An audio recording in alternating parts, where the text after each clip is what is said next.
So the Island Boys have been having a tough year. Fly Soldier recently had his second baby with his second baby mama, and he's been trying his hardest to lose custody, from smacking her on camera and being seen with blue powder all over his nose. That was definitely fun dip. It wasn't fentanyl. But to give him credit, the fact that he cries on camera is helping him stay relevant. There are tons of desperate content creators talking about this, like myself. I want to break up with her, but bro, I don't think this is working out, bro.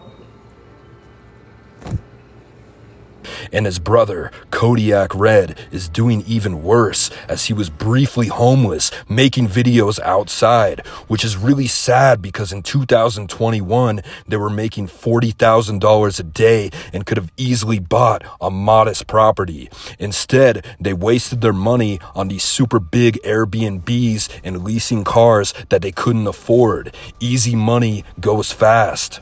Red would get into legal trouble because he couldn't make payments for his Corvette, and when he was pulled over, they found pills and a gun that the police believed was stolen. The videos of him getting arrested are insane, like he could have avoided being handcuffed if he just kept cool. Instead, he refused to give the cops his ID and told them he was Fly. We know that, look at me, dude, we know that you're not Alex. How? Because we looked it up. Look what up? I am Alex. You're not. How you tell? Your ID in your wallet, in your bag, is Frank. Yes, because I have my brother's wallet. Bro, don't lie to him. We looked at the tattoos, man. You guys don't have the same tattoos. Bro, I'm telling you, Frank, look at me. Just help yourself, dude. You lied about your name. We're not stupid. This isn't our first days, okay? We know that you're Frank. We know that's you, okay? So just... Bro, I am. I don't understand what I did wrong. So... Listen to me. Relax. Take it. So here. You're doing your thinking. Relax. Here. I don't know if you lied about your name because you don't have a license. You definitely don't have a license, right? You know that, I'm assuming. And... Bro, I don't understand what's going on. And you lied to me about your name. Bro, no, I didn't. I did not. I did not. The cops immediately knew he was lying because they have different tattoos, but Red just kept thinking he could win. Obviously, he's a super intelligent person who is always destined to do big things. And this is one of those rare times where I feel bad for the cops, and I feel bad for Fly because his own brother is trying to frame him. The gun he had wasn't even stolen. It didn't have a serial number because it was a ghost gun. And that's a gun that you build. I'm guessing he didn't build it himself. The dude doesn't look very handy, so he probably bought it from somebody and didn't know if it was stolen or not. This was figured out pretty quickly and he was released from jail, but he still had issues making his car payments. So the company Kick offered him $30,000 for a boxing match. Look, I was going through a drug addiction. I was paying $30,000 a month for a house, and it was 3 seconds. My twin brother, like, I grew up with Jit. Like, the fuck wrong with it? I made $6 million. Money's money. What a bag. At 135 pounds, some of his potential opponents were Dax Flame and D. Kane. They settled on this guy named Oblivion.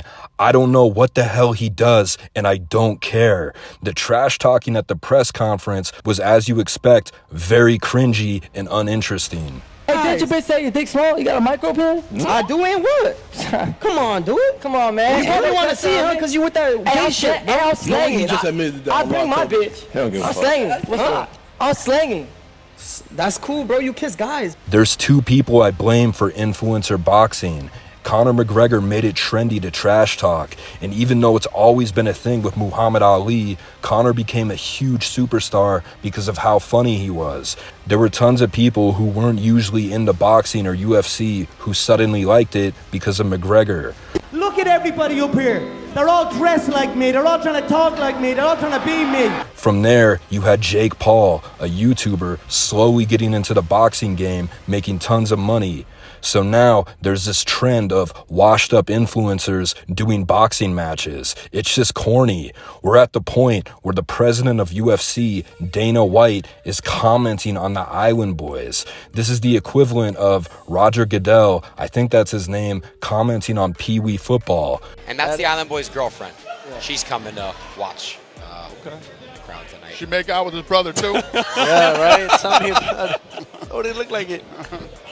Because these two guys aren't training seriously. Red is a junkie. He talks tough. Sometimes it works because regular people don't want to get into fights. Realistically, anyone with a little bit of athleticism could beat him up. In other words, he's a bully, someone who fights people that don't want to fight back. Much like when Red has sex, this fight was done in 30 seconds and everybody was disappointed, and it was with another man. Yes, he got beat up by this other influencer guy.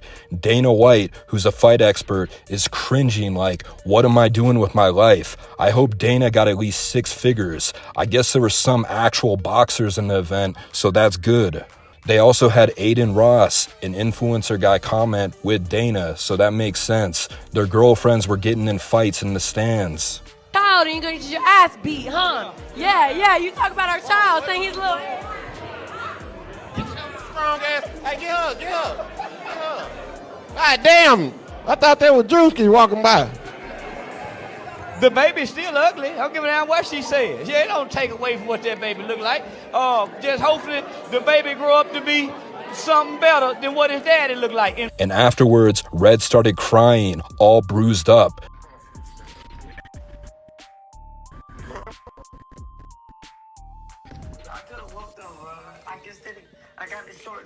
He's crying like a baby. Hello? Yeah. Nah, you did good, bro. I saw the fight, bro. You should need more training. Thank you, bro. Appreciate that. No, yeah, bro. You got him next time. Yeah. Alright, bro. I'll call you later. Alright, bro. I love you, bro. I'll catch you.